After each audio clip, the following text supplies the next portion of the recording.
全球化同環保意識日益增強嘅大環境下，中小企嘅綠色轉型已成為企業長遠成長同市場競爭嘅關鍵。銀行一直同中小企同行。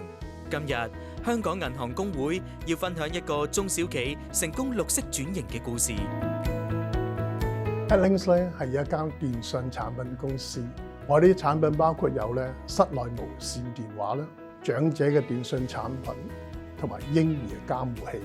我哋嘅銷售渠道主要係經歐洲、亞太地區、美洲嘅電信營運商啦、零售嘅連鎖店啦，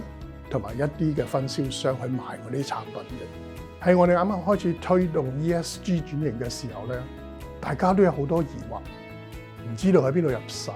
亦都唔知道點樣先可攞到相關嘅綠色認證。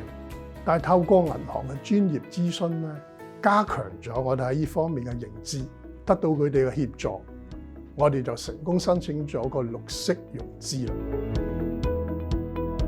除咗相關嘅諮詢服務，銀行亦同綠色認證機構合作，減輕佢哋申請認證嘅費用，亦都為中小企提供綠色貸款協助，俾佢哋購買及採用低碳設備，以減少自身嘅碳排放，完善 ESG 規劃。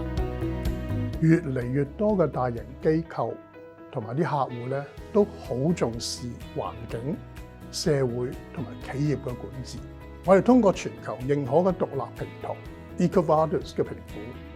我哋過去嗰幾年都能夠攞到一個金牌嘅認證，